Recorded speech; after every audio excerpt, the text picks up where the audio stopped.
Assalamualaikum warahmatullahi wabarakatuh. Yang terhormat Bapak Dante Rio Sebastian MPD, selaku dosen pengampu. Perkenalkan, nama saya Rebecca Destriana Sirait. Saya Nurholiza Sepiani. Kami akan mempresentasikan hasil analisis kami. Hasil analisis kami yaitu ukuran kecenderungan memusat data kelompok pada rincian penjualan granit bulan Januari 2024 CV Kemenangan Jaya. Ukuran kecenderungan memusat data kelompok. Ukuran kecenderungan memusat adalah ukuran di mana distribusi data mempunyai gejala atau kecenderungan memusat pada suatu nilai tertentu. Ukuran pemusatan suatu data dapat ditentukan berdasarkan nilai harapan, estimasi, dan prediksi terhadap nilai tertentu yang mewakili seluruh data.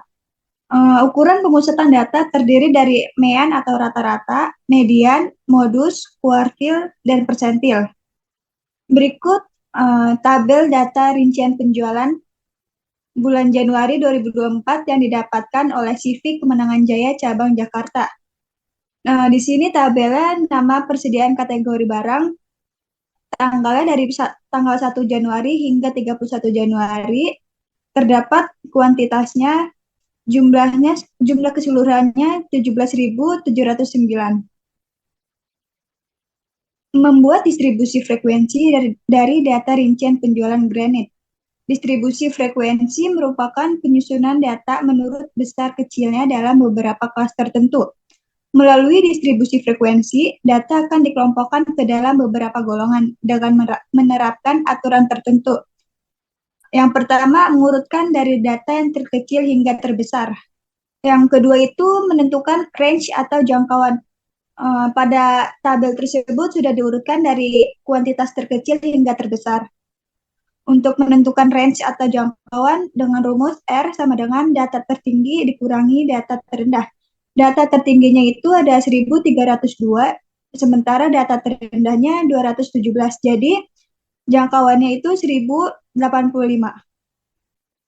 Selanjutnya yang ketiga menghitung jumlah kelas dengan rumus K sama dengan 1 ditambah 3,3 log N sama dengan 1 ditambah 3,3 log 31 sama dengan 1 ditambah 4,921 sekian sehingga menghasilkan 5,921, maka dibulatkan menjadi 6.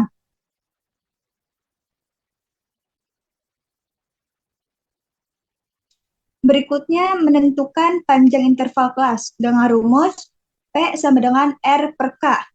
Range-nya sudah diketahui yang tadi 1085 dikurangi kelasnya 6. Menghasilkan 180,833 dibulatkan menjadi 181.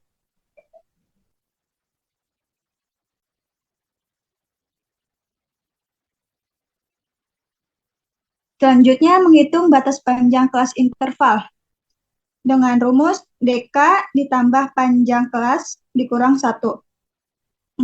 Data terkecilnya di tabel 217 ditambah 181 itu panjang intervalnya dikurang 1 menghasilkan 397. Untuk selanjutnya sama perhitungannya. Maka akan dilanjutkan oleh Rebecca. Menghitung batas panjang kelas interval, maka tabel distribusi frekuensi dapat dibuat sebagai berikut. Kuantiti penjualan granit itu merupakan kelas interval, dan jumlah hari penjualan itu merupakan frekuensi. Kuantiti 217 sampai 397 itu terdapat 10 hari. Kemudian kuantiti 398 sampai 578 terdapat 8 hari. Dan 1122 sampai 1302 terdapat 2 hari. Sehingga frekuensinya adalah 31. Kemudian kita cari rata-ratanya. Di sini terdapat tabel yang sudah tersusun, maka rumus rata-rata yaitu FIMI dibagi dengan sigma FI. Maka 17.843 dibagi 31, sehingga menghasilkan mean 575,81. Jadi mean dari data kelompok di atas adalah 575,81. Kemudian ada median. Di sini sudah terdapat tabelnya. Rumusnya median sama dengan low median ditambah N per 2 dikurang dengan sigma F dibagi FM dikali C. Kita cari dulu letak mediannya. Letak mediannya itu 31 dibagi 2, sama dengan 15,5. Sehingga letak mediannya terdapat di garis yang dilingkari merah ini. Kemudian kita masukkan rumusnya. Di sini low mediannya 398 dikurang 0,5 menghasilkan nilai 397,5 ditambah 1 dibagi 2, kemudian dikurang 1 per 8 dikali 181. Menghasilkan 397,5 ditambah 15,5 dikurang 10 per 8 dikali 181. Kemudian 397,5 ditambah 995,5 dibagi 8. Menghasilkan nilai 124,4375. Dan median tersebut adalah 521,9375. Kemudian di sini ada modus, kita cari data yang paling banyak, yaitu terdapat di paling atas di kelas interval 217 sampai 397. Rumus modus adalah low modus ditambah D1 dibagi dengan D1 ditambah D2 dikali C. Kita masukkan ke dalam rumus, karena modus terdapat di sini, 217 kita kurang dengan 0,5 ditambah 10 per 10 ditambah 10 dikurang 8 kali 181. Kemudian modus sama dengan 216,5 ditambah 10 per 2 dikali 181. 216,5 ditambah 1810 dibagi 12 menghasilkan nilai 150,8333. Jadi modus dari data tersebut adalah 367,333. Kemudian di sini ada kuartil. Yang pertama kita cari kuartil pertama, rumusnya Qn sama dengan low kuartil ditambah In per 4 dikurang sigma F dibagi dengan Fi dikali C. Letak kuartil 1 sama dengan 1 dikali 31 dibagi 4 menghasilkan nilai 7,75. Kemudian kita masukkan ke dalam rumus. Low kuartilnya adalah 216,5 ditambah 1 kali 31 dibagi 4 per 10 dikali 181. Mendapatkan nilai 7,75. 216,5 ditambah dengan 7,75 per 10 dikali 181. Maka 216,5 ditambah 1402,75 dibagi 6 menghasilkan nilai 450,291,667. Maka letak kuartil 1 dari data kelompok di atas adalah 450,291,667. Selanjutnya kita cari kuartil ketiga. Kita tentukan dulu letak kuartil ketiga dengan cara 3 dikali 31 per 4 menghasilkan nilai 23,25.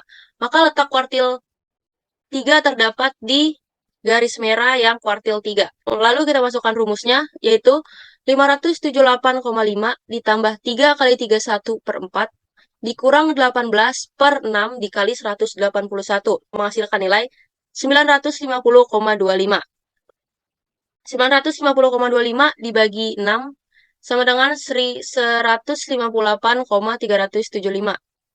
Maka letak kuartil 3 yaitu 578,5 ditambah dengan 158,375 sama dengan 1038,541.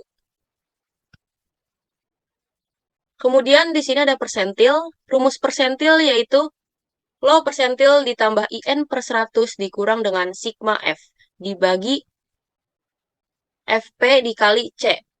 Kita cari dulu letak persentil 10. Rumusnya 10 dikali 31 per 100 sama dengan 31. Kita masukkan ke dalam rumus. Persentil 10 sama dengan 1121,5 ditambah 10 dikali 31 per 100 dikurang 29 per 2 dikali 181. Kemudian 1121,5 ditambah 31 kurang 29 per 2 dikali 181. Namun menghasilkan nilai 1121,5 ditambah 2,2 dikali 181. Maka letak persentil ke-10 adalah 1121,5 ditambah 181 sama dengan 1302,5. Kesimpulannya, secara keseluruhan, analisis ukuran kecenderungan musat ini memberikan pemahaman yang komprehensif tentang distribusi data kelompok. Rata-rata, median, dan modus memberikan pandangan berbeda tentang pusat data, sementara kuartil dan persentil memberikan wawasan tentang sebaran dan variasi data. Perbedaan signifikan antara mean, median, dan modus atau antara berbagai kuartil dan persentil dapat mengindikasikan adanya variasi dalam distribusi data yang perlu diperhatikan lebih lanjut. Implementasi ukuran-ukuran ini penting dalam berbagai konteks analisis data, karena masing-masing memberikan informasi yang unik dan berharga tentang data yang dianalisis. Cukup sekian presentasi yang dapat kami sampaikan. Kurang lebihnya mohon maaf. Wassalamualaikum warahmatullahi Assalamualaikum wabarakatuh. warahmatullahi wabarakatuh.